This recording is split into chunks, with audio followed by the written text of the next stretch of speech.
I never thought a key could feel heavy. But that afternoon it did, cold and dense in my palm like a stone I'd carried uphill for years. I stood on the front step of my own house, the one Mom left me in her will, the one I'd paid the mortgage on every month since she got sick, and I slid my key into the lock like I had 1,000 times before. Only this time it didn't turn. Not because it was broken, because the lock had been changed. My breath caught. I jiggled the key, gently at first, then harder, as if persistence could undo whatever had happened while I was gone. That's when I saw them through the side light window, 2 men in dusty work vests tearing out the cabinets in my kitchen. My kitchen. The one with the chipped blue tiles Mom had hand-painted in the 90s. The one where I'd made her tea every morning during chemo. And standing just inside the hallway, arms crossed, watching them like a foreman on his own construction site, was my stepfather. He turned, his eyes narrowed. Not with surprise, no, he'd been expecting me eventually, with irritation, like I was late for my own erasure. Before I could knock, before I could even call out, the front door swung open. Not wide, just enough for him to step out and block the threshold. "You're not supposed to be here," he said, voice low and edged with something I'd learned long ago to fear. "I live here," I said. It sounded weak even to me. He stepped closer, invading my space the way he always did when he wanted to shrink me. Not anymore. Then, without warning, his hand shot out and grabbed my wrist, the one holding the useless key, and yanked me off the step. I stumbled, my shoulder hitting the porch railing. He didn't hit me hard, not yet, but it was enough to send panic rippling through my chest. "Your sister's fixing this place up," he said, almost casual, like we were discussing the weather. "It's falling apart." "You weren't doing anything with it." Behind him, I could hear the crack of wood splintering, the whine of a power saw. They were ripping out the cabinets. My cabinets. The ones I'd saved for 6 months to replace the hardware on after Mom passed, just to keep her memory alive in the grain. "I own this house," I said, my voice steadier now. "The deed is in my name. I have the mortgage statements. I have." He laughed, a short, sharp bark that cut me off like a switchblade. "Paper doesn't mean anything if no one's home to defend it." And then, like he'd been waiting for an excuse, he shoved me again, this time harder, so I landed on the walkway, gravel biting into my palms. "You think you can just disappear for months and come back like nothing happened? This family moved on. You should too." I pushed myself up, heart hammering, and looked past him.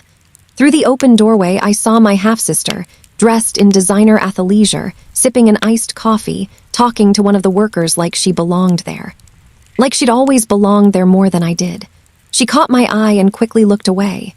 No guilt, just discomfort, like I was an inconvenient draft blowing through her renovation. That's when I knew this wasn't about fixing the house. This was about taking it, erasing me from the only place that ever felt like mine.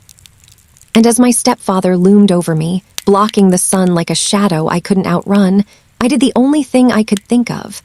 I reached into my bag, pulled out my phone, and started recording. Not for drama, not for revenge, but because if no one else was going to remember the truth, I'd have to become the ledger myself. I sat in my car for 23 minutes after I got away, not because I didn't know where to go, but because my hands wouldn't stop shaking long enough to turn the key in the ignition. Rain had started falling, soft and misty, blurring the windshield into a watercolor of my childhood street. The kind of rain Mom used to say washed the world clean. Right then, it just felt like the sky was crying for me because I couldn't. My phone was still recording. I hadn't meant to keep it going, but there it was.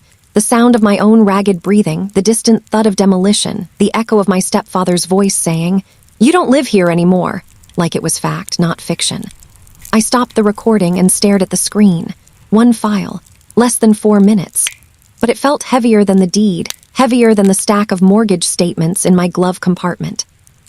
That's when it hit me. They weren't just counting on me to be quiet. They were counting on me to be gone. Out of sight, out of mind, out of ownership.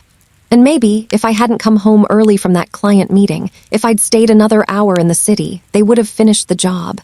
New locks, new wiring, new story. By the time I returned, the house would have already forgotten me. But I did come back, and I saw it, and I recorded it.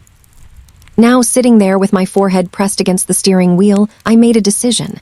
Not a loud one, not a vengeful one. Just a quiet, ironclad promise to myself. I would document everything. Every call, every text, every lie. I'd keep a separate folder just for this, not in the cloud, not on my phone, but printed, dated, and stored somewhere they couldn't touch. Because I knew from years of being the difficult daughter, the oversensitive one, the one who read too much into things, that my word alone would never be enough. But paper is patient. Paper doesn't flinch. I opened my notes app and began to speak softly, so no one passing by would hear. June 12th, 3:47 p.m. Return to 417 Maple Creek Drive. Front door lock replaced without notice. Stepfather physically blocked entry, used force to push me off the porch. Observed unauthorized demolition of kitchen by crew affiliated with my half-sister, Lena. No permits visible. No consent given. Property is solely deeded to me per last will and testament of Alina Marie Vargas, probated March 2023. My voice didn't crack, not because I wasn't terrified, but because something deeper had clicked on. A switch I didn't know I had. The part of me that remembered Mom's voice the week before she died. This house is yours, Mija. No one can take that from you unless you let them. I hadn't let them, not yet. And then, almost instinctively, I turned the camera toward myself, just for a second, so there. Be proof of the bruise already blooming on my forearm, the tear track still wet on my cheek. Not for pity, for precision. If you're watching this now, and any of this sounds familiar, if you've ever been told your memory is faulty, that you're making a scene for asking for what's yours, that you should just let it go for the sake of peace, I need you to know something. You're not crazy. You're not too much, and you are not alone. Drop a key in the comments if you've ever had to prove your right to exist in a space that was supposed to be yours. I see you, and more importantly, I believe you, because sometimes the first act of resistance isn't shouting, it's hitting record. The first time I walked through that front door as a child, I was 6 years old, barefoot and wide-eyed, clutching a stuffed rabbit with one ear chewed off. Mom held my hand so tightly I thought she was scared too, but later she told me she was just proud. "This is ours now," she'd whispered, her voice thick with a kind of joy I'd only ever seen in movies. "No one can take it away." The house was old, 1923 craftsman, with creaky oak floors, leaded glass windows, and a wraparound porch where she'd sit every evening, sipping chamomile tea and watching fireflies blink over the hydrangeas she'd planted with her own hands. It wasn't grand, but it was safe. And in a world that had already taken my father from us, that safety felt like a miracle. For years, it stayed that way. Even after she married Robert, the man who would become my stepfather, the house held its breath as if sensing the shift.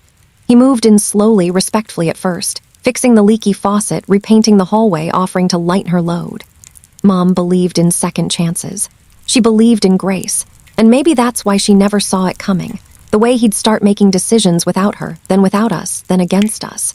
By the time she got sick, he wasn't just living here. He was curating a narrative in which he'd always been the backbone of the family, the silent steward of the home. Never mind that every single mortgage payment for the last 8 years had cleared from my account, not his. I didn't move out after college like most kids did. I stayed. Not because I couldn't afford to leave, but because Mom needed me. During her final year, I converted the sunroom into a makeshift hospice. Hospital bed by the window, oxygen tank humming in the corner, the scent of eucalyptus and lavender oil clinging to the curtains. I'd sit with her for hours, holding her hand while she drifted in and out of consciousness. And sometimes, she'd squeeze my fingers and murmur, "The house, it's yours." "Promise me you'll keep it," I promised. Swore it on her life, on mine, on everything we'd ever been to each other. When she passed, I didn't sell. I couldn't. Every room held a memory. The kitchen where she taught me to make tamales on Christmas Eve, the staircase where I fell and broke my arm at 10 and she carried me to the car herself, the attic where we stored her wedding dress and my baby's shoes in a cedar chest. This wasn't just property. It was her love made tangible, and so I kept paying the bills. I let Robert and Lena stay, rent-free, out of grief and misplaced loyalty, thinking kindness would be returned in kind. But grief doesn't make people generous. Sometimes it makes them desperate, and desperation makes people believe they deserve what isn't theirs. Now, standing across the street in the rain, watching strangers rip out the heart of my home, I realized the truth. They'd never seen it as mine. To them, it was just a structure, a thing to be upgraded, monetized, rebranded. The lavender by the porch. Overgrown, Lena had called it last month. The blue hand-painted tiles. Dated. The built-in hutch where Mom kept her porcelain teacups. Wasted space. They weren't renovating. They were erasing. And in doing so, they were trying to erase her, and me too. But the house remembered.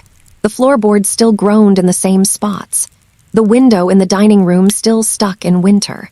The keyhole, even after they changed the lock, still bore the faint scratch I'd made as a kid trying to pick it during a game of hide-and-seek. This house knew my name. And if I had to stand in the rain until my bones turned to stone, I'd make sure it kept calling me home. After Mom's funeral, the air in the house changed, not just because she was gone, but because something else moved in to fill the silence. Robert didn't mourn, he reorganized. Within a week, he'd stacked her shoes in the garage to clear space, boxed up her books to donate, and repainted her bedroom to help us heal.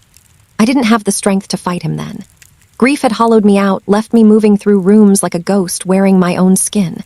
So I let it happen. Mistake number 1. Lena, my half-sister, Robert's daughter from his first marriage, was suddenly everywhere. She'd show up with donation bins and a sympathetic frown saying things like, "You're so overwhelmed, let me handle this." At first, it felt like care, but soon her help came with conditions. "You really should think about selling," she'd say over coffee I hadn't offered. "This place is too big for one person." Or, "Dad's getting older, you don't want him living alone, do you?" As if I hadn't been the one sitting with Mom every night while they took weekend trips to wine country. The real shift happened when Robert slid a document across the kitchen table one evening, 3 months after the funeral. "Just a formality," he said, all calm, all reason. "So I can manage the utilities and insurance while you get back on your feet." It was a limited power of attorney. I almost signed it. But something in his eyes, too eager, too rehearsed, made me pause. I told him I'd review it with a lawyer.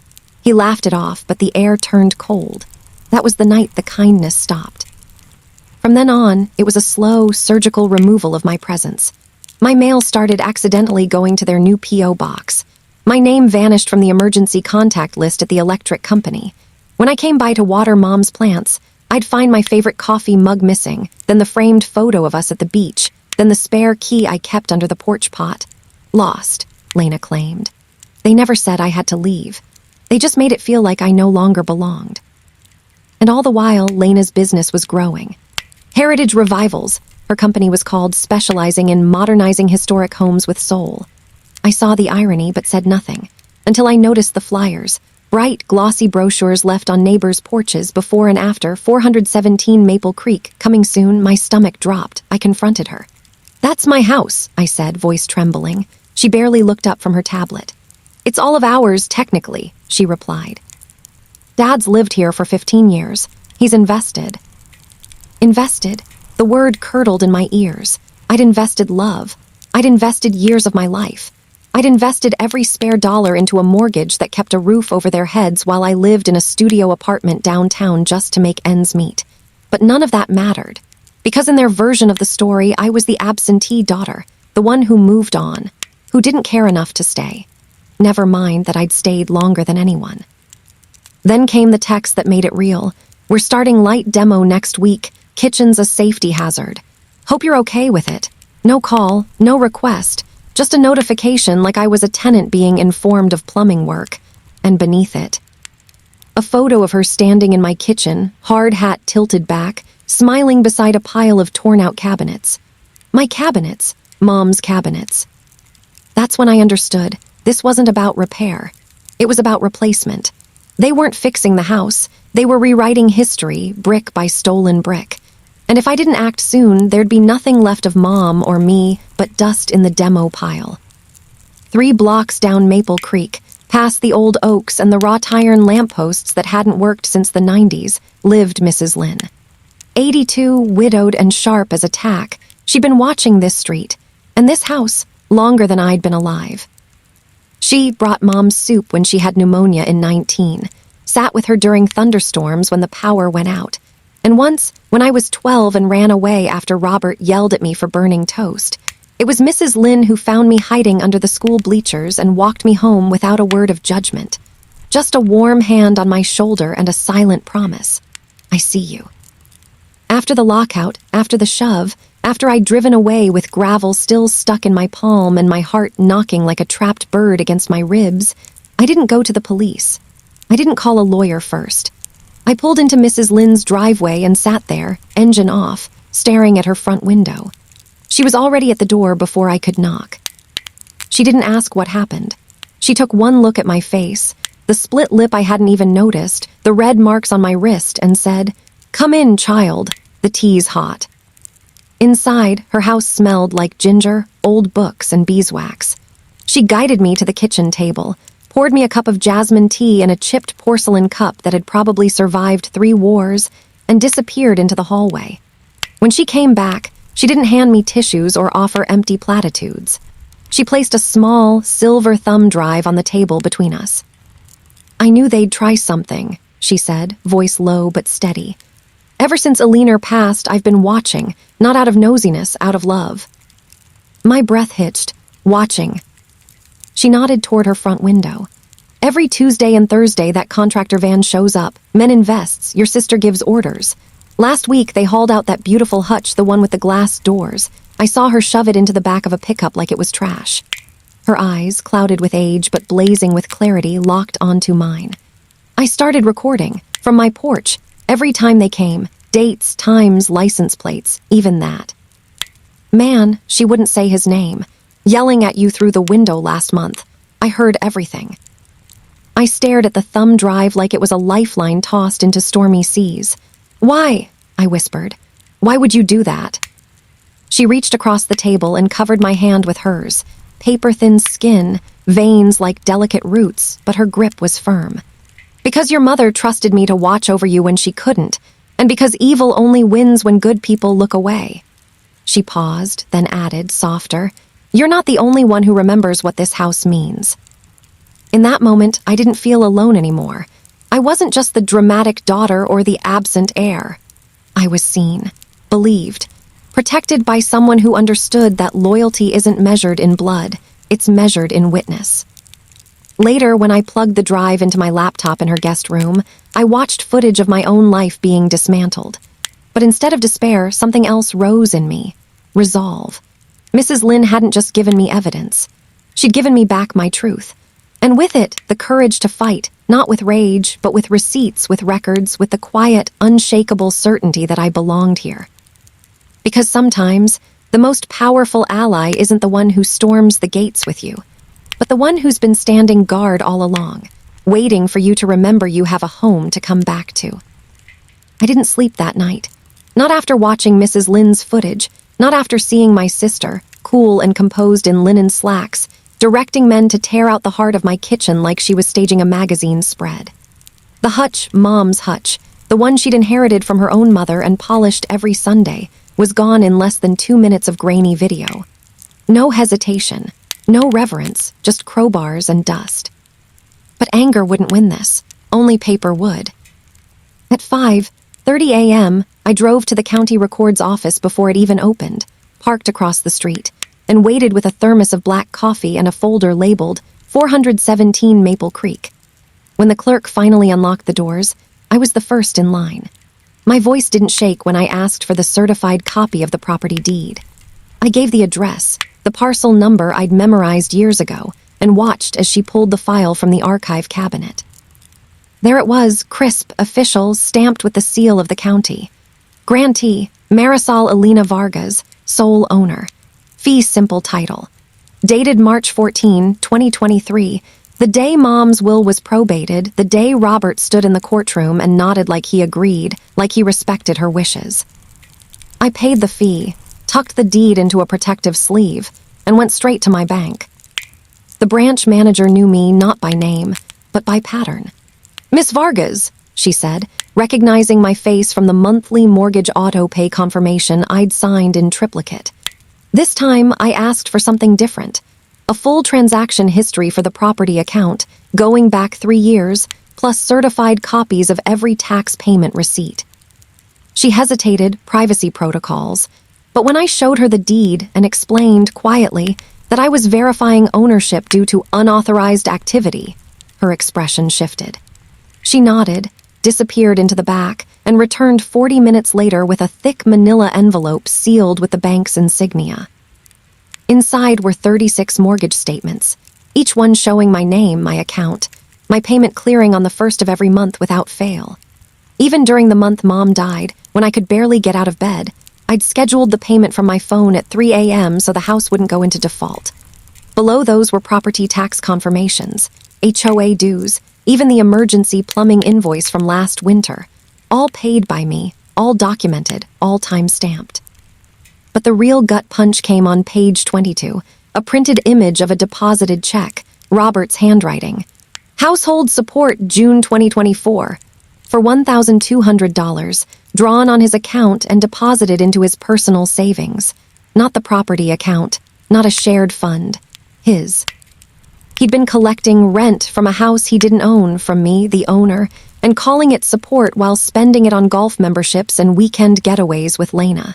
The hypocrisy was staggering. But I didn't cry. I didn't scream. I just added the page to the folder. That afternoon, I sat at my kitchen table, the real one in my tiny apartment, and laid everything out like pieces of a puzzle that finally made sense.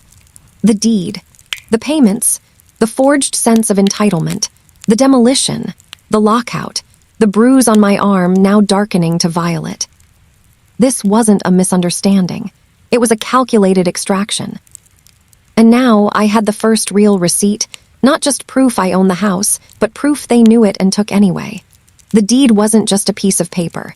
It was a boundary drawn in ink and law. And if they thought emotional manipulation could erase it, they'd never met someone who understood that truth. When documented, doesn't fade, it fortifies. I closed the folder, ran my fingers over the embossed county seal, and whispered to the empty room, "You wanted me to prove it. Let's begin." I thought showing the deed would be enough. That if I simply stood on the porch with the county's official stamp in hand, reason would prevail. But power doesn't surrender to paperwork, it just changes tactics. I called a licensed locksmith the next morning. Not just any technician, but one bonded and insured. With a letter from my attorney stating I was the lawful owner seeking re-entry to my own residence. We arrived at 10 a.m. on a Tuesday, quiet, deliberate, no drama. The locksmith got to work on the front door while I stood on the sidewalk, folder tucked under my arm like armor. That's when Lena's SUV screeched to the curb. She didn't get out right away. She just sat there, sunglasses on, engine idling, watching me like I was a trespasser in my own life. Then Robert appeared behind the front window, his silhouette stiff with fury. Before the locksmith could even finish, Lena was on her phone, dialing 911 with theatrical urgency. "Yes, hi, this is Lena Mitchell. There's a woman at my father's house, 417 Maple Creek, and she's trying to break in. She's been harassing us. Says the house is hers, but it's clearly not. Please send someone right away." I didn't argue, didn't raise my voice. I just walked to the edge of the lawn, opened my folder, and held up the deed toward the house, toward him, like a silent referendum. The police cruiser arrived 10 minutes later. Officer Reynolds, a man with tired eyes and a radio crackling at his shoulder, listened to both sides.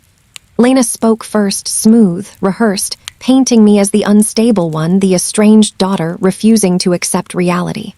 Robert backed her up with a voice full of wounded paternalism. "We just want peace. She won't let go." Then it was my turn. I handed Officer Reynolds the certified deed, then the bank envelope. Then Mrs. Lynn's notarized affidavit confirming the demolition and the lock change. I spoke slowly, clearly, no emotion, just facts, dates, legal designations. He flipped through the documents, frowned, then radioed dispatch. After a brief exchange, he turned back to us. "Ma'am," he said to me, "you're the legal owner according to county records. That's not in dispute." Relief flooded me until he added, "But this is a civil matter. We can't enforce property possession. You'll need to go through the courts." Lena's lips curled into the faintest smile. They won the moment. But they didn't stop there. That same afternoon, while I was still reeling from the officers, hands-off, verdict, I got an alert from my smart doorbell app. Yes, I'd installed one remotely weeks earlier, just in case.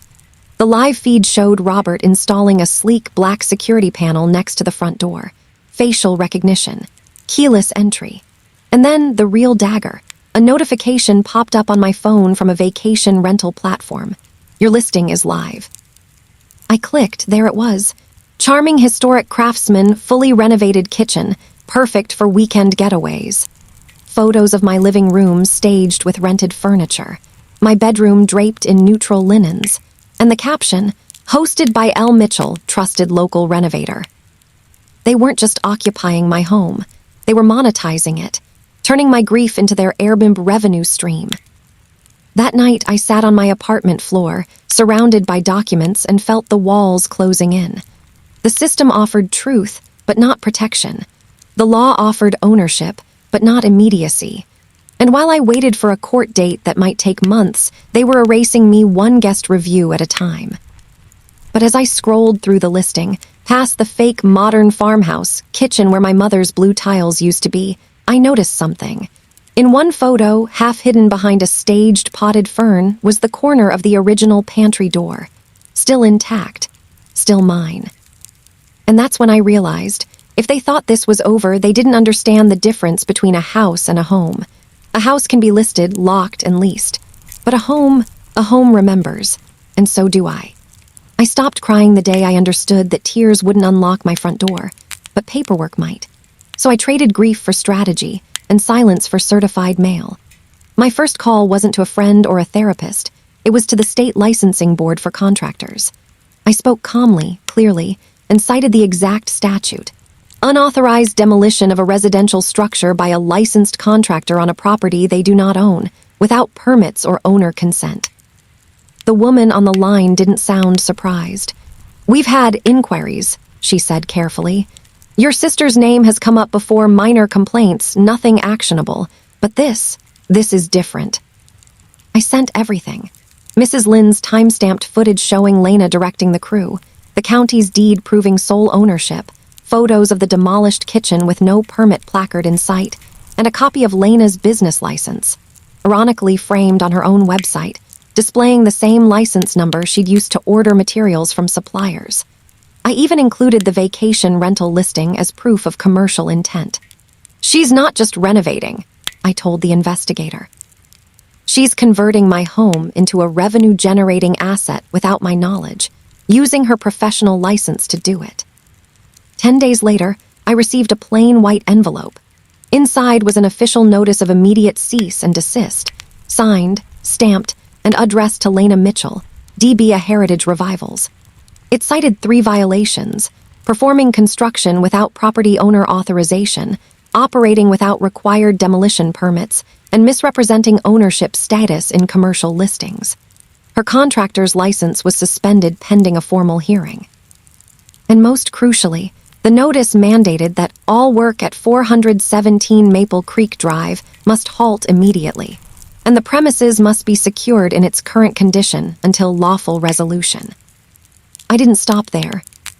That same afternoon, I filed an emergency motion for immediate restitution of possession in civil court, attaching the licensing board's notice as evidence of ongoing harm. My attorney, a no-nonsense woman who specialized in elder and property abuse cases, added a clause requesting law enforcement assistance for re-entry, a rare but possible measure when there's documented threat or illegal occupation. Then I contacted the vacation rental platform directly, submitting certified ownership documents and a cease and desist letter demanding immediate delisting. Within hours, the listing vanished. But the real turning point came 2 mornings later. I stood on my porch again, this time not alone. Beside me were 2 sheriff's deputies and the same bonded locksmith from before. In my hand, a court-issued writ of possession, hot off the judge's desk, granting me immediate legal re-entry and exclusive control of the property. The deputies knocked. No answer. After 30 seconds, they nodded to the locksmith. The sound of the new deadbolt clicking open was the sweetest music I'd ever heard. Inside, the air was stale, dusty, filled with the acrid smell of sawdust and abandoned ambition. The kitchen was a gutted skeleton, wires dangling from the ceiling, countertops gone, the floor stripped to subflooring. But in the corner, covered in a tarp, was what remained of Mom's hutch, battered but not destroyed. "They started to dismantle it, then stopped. Maybe they got interrupted. Maybe they sensed even they couldn't erase her completely. While the deputies documented the condition of the house for the court record, I walked to the front door and installed a new lock, this one with 3 keys. One for me, one for Mrs. Lynn, and one I sealed in an envelope labeled Legal Guardian Only, to be held by my attorney. Then I changed every password, disabled the facial recognition system, and reset the security code to Mom's birthday. As I stood in the empty hallway, keys heavy in my palm, I finally understood. Possession isn't just about being there. It's about proving you have the right to be there, and having the law stand beside you when others try to take it away. The ledger of truth was no longer mine alone. It was now stamped, signed, and enforced. And this time, the keys wouldn't be changed behind my back, because I'd turned my home into a fortress of receipts, and no one was getting in without my permission again. They called it a family meeting. Sent the group text on a Sunday morning, soft language, warm emojis, the kind of tone you used to invite someone to a birthday brunch. Let's all sit down, clear the air, and find peace. No mention of court orders, no acknowledgement of the sheriff's visit, no apology for the lockout, the beating, the airbib listing under my roof. Just peace, as if harmony could be summoned like a genie from the bottle of their choosing. I almost didn't go, but then I remembered Mom's voice years ago after Robert snapped at me for spilling juice on the rug. Don't let them make you small in your own home, Mija. This wasn't my home anymore, not fully, but it was still the battleground. And if they wanted to gather in the wreckage they'd made, I'd be there. Not to plead, not to beg, but to bear witness. I arrived 10 minutes late on purpose. Let them sit in the quiet tension of waiting. The living room of Robert's rented condo was all beige and glass, sterile, impersonal, the opposite of Mom's warm chaos. Lena sat on the cream-colored sofa, back straight, scrolling on her phone like she was bored. Robert hovered near the fireplace, arms crossed, jaw set. 2 aunts and an uncle I barely knew were there too, summoned, no doubt, to apply the gentle pressure of family unity. Marisol, Robert said when I walked in, voice dripping with false concern. We're glad you came. We've been worried about you. I didn't sit. I stood near the doorway, briefcase in hand, unzipped, but closed enough to be a mystery. We just want what's best for everyone, Lena added, finally looking up. This lawsuit, the sheriff, it's embarrassing. Neighbors are talking. Good, I said. My voice didn't rise, it settled. Let them talk. Robert sighed, the long-suffering sound he'd perfected over the years. You're being unreasonable. We were trying to help. The house was falling apart. You weren't even living there. I own it, I said simply. That's not up for debate. Oh, for heaven's sake, one of the aunts interjected. Can't you two just compromise? Maybe sell the house and split the money, end this nonsense. That's when I opened the briefcase. Not dramatically, not with flourish, just a smooth, quiet motion like I was pulling out a recipe card. I placed 3 documents on the glass coffee table, the certified deed, the sheriff's writ of possession, and the state licensing board's cease and desist order against Lena. Compromise, I said, meeting Lena's eyes. You used your contractor license to demolish a home you don't own. You listed it on a rental platform. You changed the locks on the legal owner. And you, I turned to Robert, stood on the porch and told me I didn't live there, then shoved me onto the walkway when I tried to come home. Silence, thick and sudden. Lena's cheeks flushed. Robert looked away. I'm not here to fight, I continued, voice steady. I'm here to discuss restitution. The court has already ruled on possession. Now we move to damages. Full restoration of the kitchen to its pre-demolition condition, or a cash settlement based on independent appraisal. Reimbursement for unauthorized rent collected, and a formal acknowledgement that this house was never yours to take. One of the aunts gasped. The uncle shifted uncomfortably. Lena finally spoke, voice tight. You're really going to do this, over a house? It's not just a house, I said. It's the last promise I made to my mother. And in that sterile room, surrounded by people who'd chosen convenience over truth, I realized something. I didn't need their approval. I just needed their acknowledgement. Because the moment they sat here pretending this was about family harmony, they revealed the real crime, Not theft of property, but theft of narrative. They wanted to rewrite history so they could walk away clean. But I had the receipts, and this time I wouldn't let them bury the truth under teacups and polite smiles. The meeting wasn't for reconciliation. It was for reckoning, and I'd brought the evidence. The room stayed quiet for a long time after I laid out the documents. So quiet I could hear the hum of the refrigerator in the kitchen, the distant chirp of a sparrow outside the sliding glass door. No one reached for the papers. No one argued. They just stared at them like they were radioactive. That's when I knew the real power wasn't in shouting. It was in stillness, in proof laid bare, undeniable, waiting for the world to catch up. Lena finally broke the silence. "That licensing board letter, it's just a procedural thing," she said, forcing a laugh that didn't reach her eyes. "It'll get dismissed. You know how slow bureaucracy is." I didn't respond right away. Instead, I reached into my briefcase again, not for more papers, but for my phone. I tapped once, then connected it to the small Bluetooth speaker I'd brought, setting it on the arm of the chair. A soft click. Then audio. Mrs. Lynn's voice, clear and calm, filled the room. "June 10th, 2:15 p.m. 2 men in Heritage Revivals vests removing built-in hutch from kitchen of 417 Maple Creek. No permits visible. Miss Mitchell directing work. Said, 'Just toss the old glass, it's ugly anyway.'" Lena's face went pale. Then came the footage, grainy but unmistakable, projected onto the wall from my phone. Her, in that same linen outfit, gesturing impatiently as a worker pried mom's hutch away from the wall. The same hutch she'd once laughed about during Thanksgiving dinner, calling it quaint but useless. Now, seeing it treated like scrap wood, even one of the aunts looked away, hand over her mouth. But I wasn't done. I picked up the cease and desist notice and began to read it aloud. Not fast, not angry, but with the deliberate cadence of a notary public sealing a will. Every clause, every violation, every consequence. When I got to the line that said, "License suspension effective immediately pending hearing before the state contractor oversight panel," Lena flinched like she'd been slapped. Then I turned to Robert. "And you," I said, voice softening not with pity, but with precision, "collected $14,400 in household support over the past year, deposited into your personal Chase account. Transaction ID numbers are in the bank packet on the table.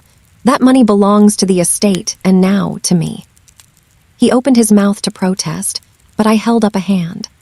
"Don't, because next I'm going to read the affidavit from Officer Reynolds confirming your use of physical force against me on June 12th. And after that, the screenshot of the vacation listing where you advertised my home as fully renovated, when it's currently a construction zone with no kitchen, no hot water, and exposed wiring." I paused, let it sink in. "This isn't about drama," I said, looking around at all of them. "It's about accountability. You tried to erase me from a home that was legally and morally mine. You used grief as cover, family as camouflage, and paperwork as a weapon, except you forgot one thing." I tapped the deed. "I kept better records than you." Then, with the quiet finality of a gavel, I closed the briefcase. "So no, this isn't over a house. It's over the lie that you had the right to take it. And now everyone here knows the truth." No one spoke. No one defended them. The air had shifted, not with anger, but with a kind of collective shame. Because in that room, the story they'd carefully curated for months, the one where I was the unstable outsider, the unreasonable daughter, had just been dismantled, receipt by receipt, second by second, in front of the very people they'd hoped would believe it. I didn't need them to apologize. I just needed them to see. And for the first time, they did. The courthouse smelled of old wood, industrial cleaner, and the faint metallic tang of nervous sweat. I'd been here before, for Mom's probate hearing, but never like this. Never as the plaintiff. Never with my hands steady and my spine straight, carrying a file so thick it felt like it held the weight of every lie they'd ever told about me. Judge Alvarez didn't waste time. She'd read the motion, reviewed the evidence overnight, and seen the sheriff's report. "This isn't a dispute over sentiment," she said, peering over her glasses at Robert and Lena, who sat stiffly at the other table, their lawyer shifting papers like he was trying to build a wall out of them. This is a clear case of unlawful interference with property rights, potential conversion of assets, and given the physical altercation, possible civil battery. Lena's lawyer tried to pivot. Your Honor, my client was acting in good faith, believing there was a shared understanding about the home's management. Shared understanding?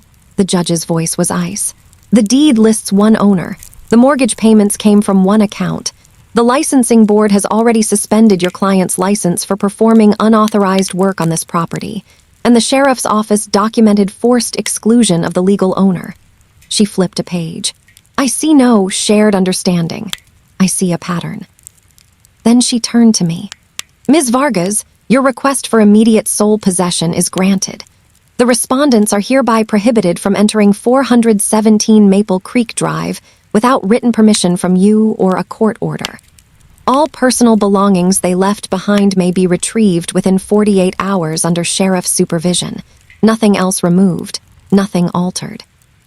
My breath caught, not because I hadn't expected it, but because hearing it spoken aloud in a room where justice wore a robe made it real in a way no private victory ever could. She continued, furthermore, I am ordering an independent appraisal of the kitchen's pre-demolition value to be completed within 30 days. Respondents will reimburse the plaintiff for the full cost of restoration, or its cash equivalent. In addition, all funds collected under the guise of rent or household support from the plaintiff's property must be returned with interest within 60 days. And then, the quiet bomb. Given the testimony and documentation regarding Mr. Mitchell's use of physical force during the June 12 incident, I am referring this matter to the county's civil mediation program for mandatory anger management evaluation. Noncompliance will be treated as contempt. Lena looked like she might be sick. Robert stared at the floor. But the true reversal came 5 days later, not in court, but on my front porch. 2 sheriff's deputies arrived mid-morning, not to question me this time, but to post the official court order on the front door, right next to the new brass knocker I'd installed. They stood with me as I turned the key in the lock, the same key that hadn't worked just weeks before, and stepped inside.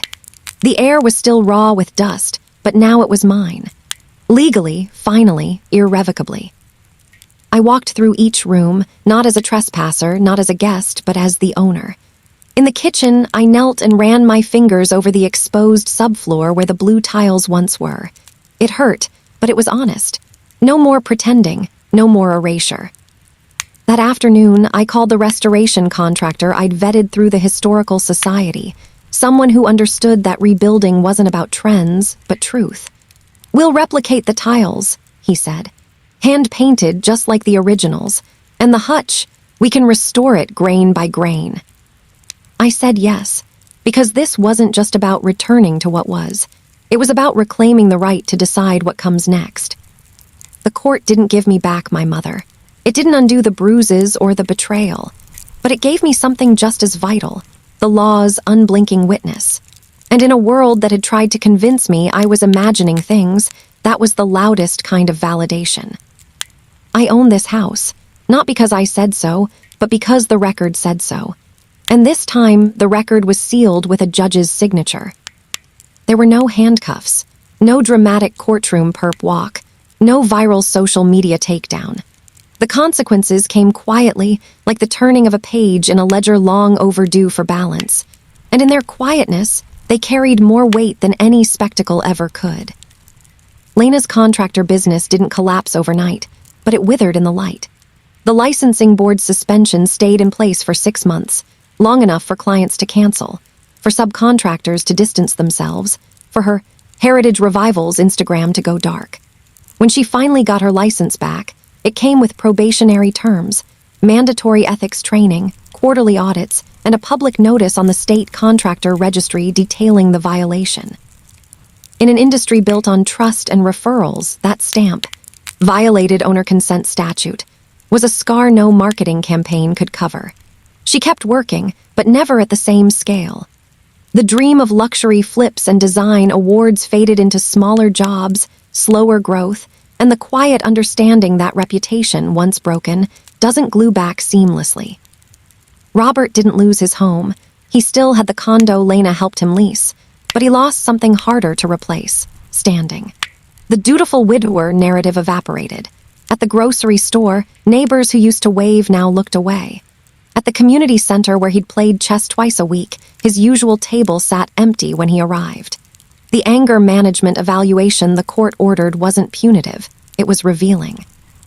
During his third session, he admitted, on record, that he'd felt entitled after caring for Mom in her final years, as if devotion could be cashed in for ownership. The therapist noted his pattern of boundary confusion and recommended ongoing counseling. He went not because he believed he was wrong, but because he had no choice. And in that forced humility, his bluster began to crack. Financially, the reckoning was precise, not punitive. Within 60 days, as ordered, $18. $240 plus 3% interest was wired to my property account. Every dollar Robert had taken as household support. Every unauthorized utility reimbursement he'd claimed. Every cent they'd skimmed while pretending to maintain what was never theirs. Lena paid the $22,500 kitchen restoration fee not in a lump sum, but in quarterly installments, each one accompanied by a terse email. Payment 2 attached, per court order. No apologies. No excuses, just compliance. And that, in its own way, was a kind of surrender. The real fallout wasn't in their accounts, though, it was in the family. The aunts who'd urged compromise stopped inviting them to holiday dinners. My cousin, who'd once called me dramatic behind my back, sent a handwritten note. I didn't understand what was really happening. I'm sorry I doubted you.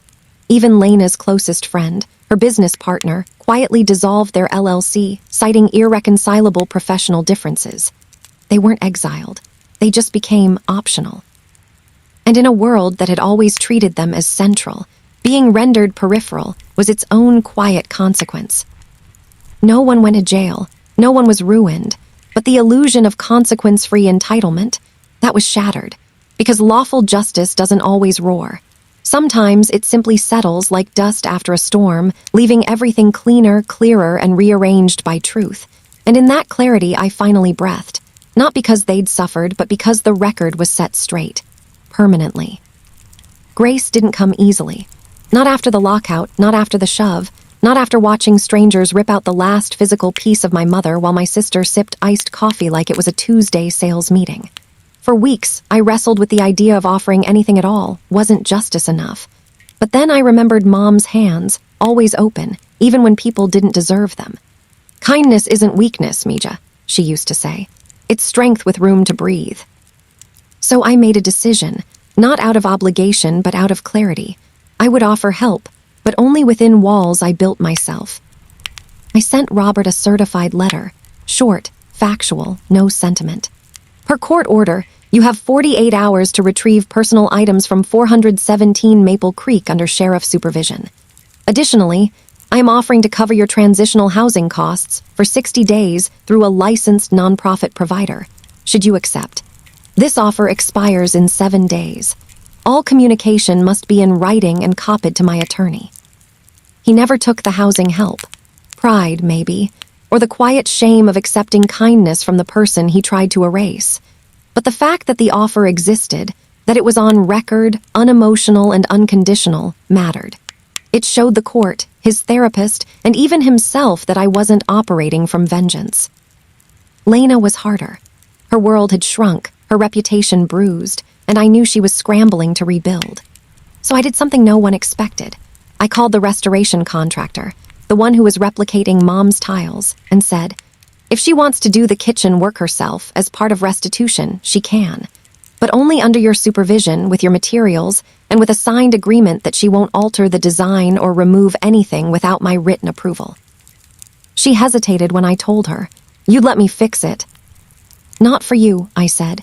For the house, and for the record. She accepted, not with gratitude, pride doesn't dissolve that fast, but with a terse fine. And so, 3 weeks later, she was back in my kitchen, not as an owner, not as a renovator, but as a laborer under contract. She wore a hard hat, followed the contractor's specs, and never once looked me in the eye. But she measured the tiles' spacing exactly. She handled the salvaged hutch wood with gloves. And when she accidentally nicked the edge of the new countertop, she reported it immediately. No cover-up, no deflection. That was the point of grace with conditions. It wasn't about forgiveness. It was about accountability with a pathway. I didn't invite them back into my life. I didn't pretend the betrayal hadn't happened, but I refused to let their actions turn me into someone who only knew how to punish. Boundaries, I learned, aren't walls, they're gates, and I controlled the lock. Every email was archived. Every visit was scheduled and supervised. Every dollar repaid was tracked. Kindness didn't mean access. It meant I could offer a hand without reopening the door they'd kicked in.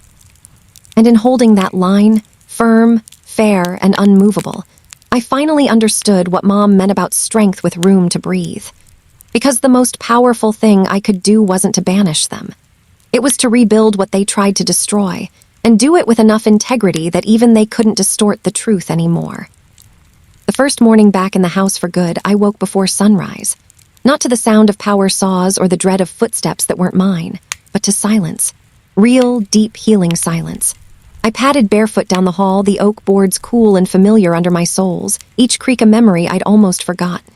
Here was where I dropped my violin at 12. There was where Mom caught me sneaking cookies at midnight. The house wasn't just standing, it was breathing again. And so was I. In the kitchen, the restoration was nearly complete. The blue tiles had returned, hand-painted by a local artisan who studied old photos and mixed glazes until the shade matched Mom's original brushstrokes. The hutch stood in its rightful place, its glass doors polished, its shelves holding her teacups once more. Even the chipped corner on the left door, the one my elbow made when I was 8, had been preserved, not repaired. Some scars, the restorer told me, are part of the story. On the wall by the back door, I'd installed a new key rack.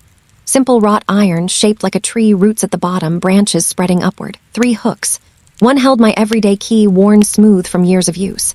The second held Mrs. Lynn's spare, for emergencies only, she'd insisted, though we both knew it was her way of saying, I'll always be here. The third hook, empty.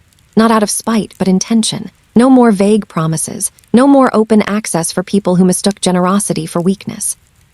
From now on, every key would be earned, tracked, and returned. I made coffee that morning in Mom's old French press, the one with the hairline crack she refused to replace. As the steam curled into the air, I opened the window above the sink, just like she used to do, letting in the scent of damp earth and the lavender she'd planted by the porch. It had grown wild over the months of neglect, but I hadn't cut it back. Instead, I'd transplanted some of it into pots along the walkway, so the fragrance would greet anyone who came with respect. Later that week, I hosted a small gathering, not a party, but a quiet thank you for Mrs. Lynn, my attorney, and the contractor who treated my home like a sacred site. We sat in the dining room, sunlight streaming through the leaded glass, and for the first time in over a year, I didn't scan the room for threats. I didn't tense at the sound of a car pulling up. I just existed, fully, safely, legally. As Mrs. Lynn sipped her tea from one of Mom's cups, she reached over and squeezed my hand. She'd be proud, she said softly. I didn't cry, but I smiled, really smiled for the first time in a long time. Because the house wasn't just restored, it was reclaimed, not through force but through faithfulness, to truth, to paper, to the quiet promise I'd made to my mother. And as I stood at the threshold that evening, keys in hand, watching the sunset paint the porch in gold and violet, I finally understood. A home isn't just a place you own. It's a place that remembers you. And now, after everything, it knew I was home to stay. There's a quiet kind of victory that doesn't make headlines or go viral. It doesn't come with a mic drop or a courtroom gasp. It comes in the stillness after the storm.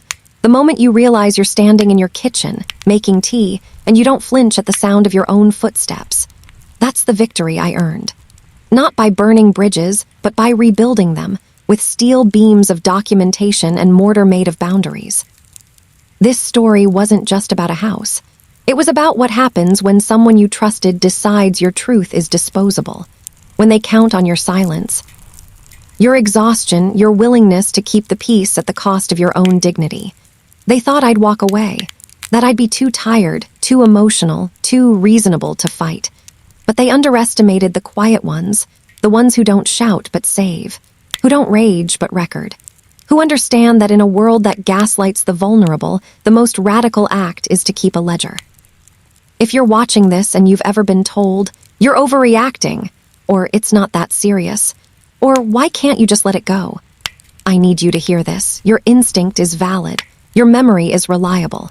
And your right to safety in your home, your finances, your narrative is non-negotiable.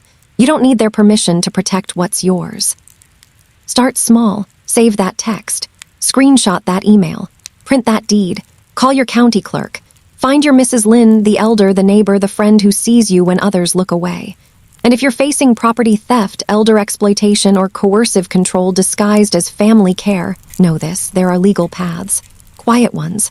Lawful ones. Ones that don't require you to become someone you're not. I've linked vetted resources in the description. Elder law hotlines, tenant owner coalitions, documentation templates. Because no one should have to navigate this alone.